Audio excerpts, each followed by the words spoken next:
bisa gua andai-andaikan bahwasanya buku ini layaknya buku rumus matematika yang dibuat layaknya novel. Halo teman-teman, bagaimana kabarnya? Semoga kita selalu diberikan kesehatan oleh Allah Subhanahu wa taala. Oke, di video kali ini gue bakalan mereview atau mengulas buku dengan judul Bicara Itu Ada Seninya oleh penulis Oh Soo-hyang. Maaf kalau misalnya ada kesalahan dalam pengucapan nama, karena Oh Soo-hyang adalah dosen dan pakar komunikasi terkenal di Korea Selatan. Oke, The Secret Habits to Master Your Art of Speaking, Bicara Itu Ada Seninya, Rahasia Komunikasi yang Efektif.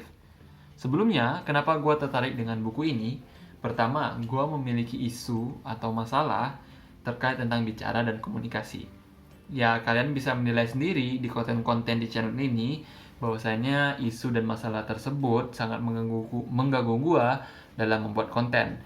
Yang kedua, gue ingin memperbaiki dan meningkatkan skill gue dalam cara bicara ataupun cara berkomunikasi yang baik dan benar.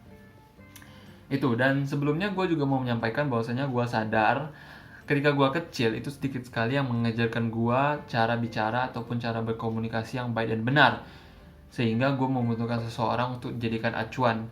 Gue percaya bahwasanya setiap anak itu peniru yang handal, ya, peniru yang baik, sehingga acuan yang gue jadikan itu adalah almarhumah ibu gue. Almarhumah ibu gue itu berprofesi sebagai guru matematika, guru yang baik.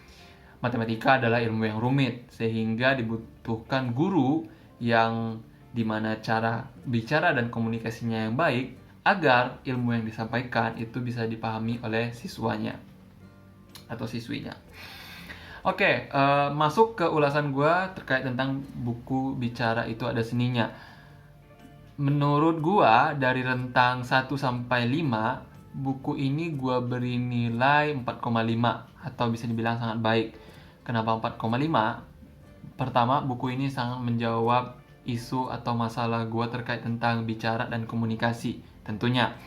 Dan kedua, buku ini sangat bisa diterima oleh seluruh khalayak. Gue sangat memuji Oh Soo-hyang dalam membuat buku ini, bahwasannya dalam penulisan buku ini tidak ditujukan oleh satu atau dua golongan orang gitu. Ini bisa diterima oleh seluruh khalayak atau seluruh orang.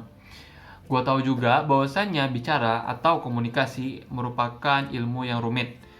Kita tahu juga bahwasanya ya, komunikasi itu banyak juga cabang-cabangnya seperti pidato, debat, wawancara, negosiasi, dan lain sebagainya, banyak lah. Dan ya, semua bicara atau komunikasi itu dicakup dalam buku ini dan dikemas dalam bahasa yang dapat diterima oleh semua orang. Gue percaya bahwasanya bicara atau komunikasi itu tidak hanya dibutuhkan oleh orang-orang yang berprofesi sebagai aktor, aktris, pembawa acara, debater, atau politisi-politisi saja. Semua orang membutuhkan cara bicara yang baik dan benar. Dan ya, jadi itulah kenapa tujuan dari Oh Soo-hyang ini membuat buku yang dapat diterima oleh seluruh khalayak. Itu sih terkait tentang kenapa gue kasih 4,5. Kenapa nggak 5? Karena buku ini banyak sekali referensi-referensi terkait tentang di Korea Selatan, ya. Referensinya banyak banget tentang negara Korea Selatan, terkait semisal drama series dari Korea Selatan, aktor-aktor atau aktris-aktris dari Korea Selatan, politikus-politikus ataupun tokoh-tokoh dari Korea Selatan, pembawa acara, dan lain sebagainya. Itu banyak sekali referensi tentang Korea Selatan. Tetapi ada juga sih referensi-referensi di luar itu, seperti politikus-politikus Amerika, ada Barack Obama, ataupun tokoh-tokoh terkenal seperti Steve Jobs, atau juga Oprah Winfrey. Maaf kalau saya ada kesalahan dalam penyebutan nama lagi. Oke, itu saja sih terkait tentang kenapa ulasan gue buku ini 4,5 atau sangat baik. Dan bagian apa sih yang menurut gue sangat gue sukai dalam buku ini, bahwasanya selain dari dia menjawab seluruh isu atau masalah gue terkait bicara dan komunikasi, buku ini sangat mendorong orang dalam mengubah cara bicaranya, cara berkomunikasinya yang baik dan benar. Bahwasanya cara bicara itu dapat mempengaruhi kehidupan kita. Contohnya aja dalam buku ini disebutkan bahwasanya Oprah Winfrey itu dulu ya, kalau gue nggak salah itu disebutkan dalam buku ini, Oprah Winfrey itu dibesarkan dalam kondisi atau lingkungan yang tidak mendukung seorang anak untuk tumbuh dan berkembang. Sehingga Oprah Winfrey ini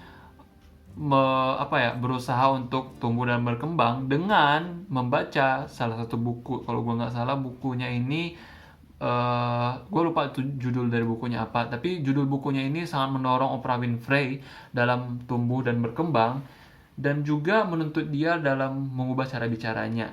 Tahu juga Oprah Winfrey ini adalah salah satu pembawa acara talk show yang sangat terkenal, yang juga pembawa acara talk show itu dituntut untuk cara bicara dan cara komunikasinya yang baik dan benar, dan sungguh spektakuler dan luar biasa. Itu juga disebutkan bahwasanya Barack Obama ini disebutkan juga dalam buku ini latar belakang dari Barack Obama.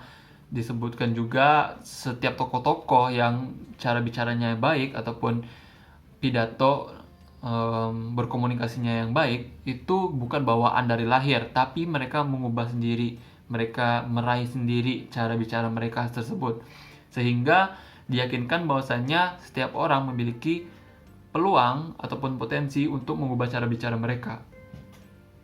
Itu yang menurut gua bagian yang baik dari buku ini. Dan juga buku ini sangat banyak menyisihkan ya, atau mencakup seluruh aspek-aspek dari komunikasi ya. Kita tahu juga ya, disebutkan sebelumnya bahwasanya komunikasi ini ada debat, ada pidato, ada wawancara. Ya, buku ini sangat mencakup hal tersebut ya.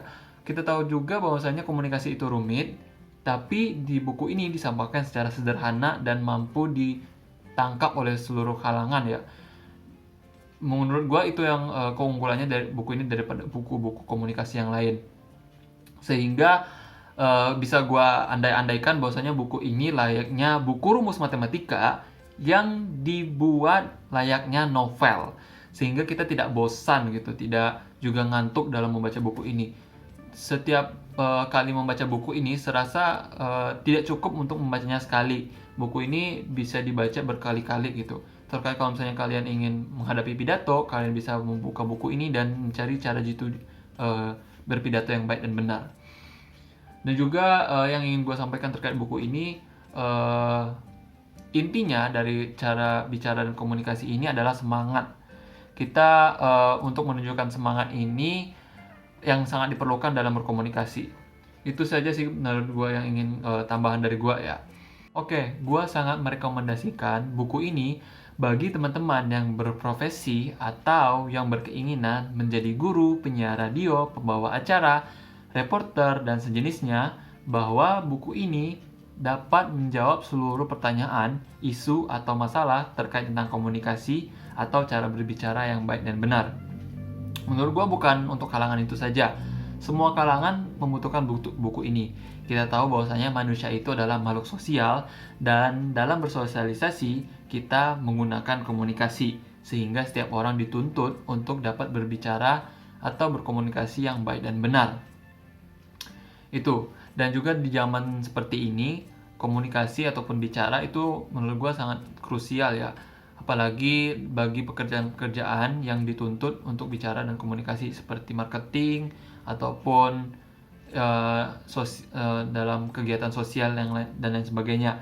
Karena minimal kita itu dituntut bisa untuk presentasi ataupun berbicara di depan umum. Ya paling tidaknya kita bisa berpidato. Jadi itu saja. Oke, itu saja sekian tentang video ini. Bagaimana menurut kalian? Gua harap video ini dapat memicu kalian dalam membaca buku ini. Dan itu saja sih. Apabila kalian menyukai video ini, kalian bisa like, komen, dan subscribe. Bagaimana menurut kalian? Silakan kalian kirimkan komentar kalian di kolom komentar. Dan jangan lupa kalian bisa mendukung channel ini dengan subscribe. Kalian juga bisa meng-share video ini kepada teman-teman kalian yang sekiranya memiliki isu ataupun permasalahan terkait tentang bicara dan komunikasi. Itu saja, sekian. Sampai jumpa di video selanjutnya. Bye-bye. Dan terima kasih.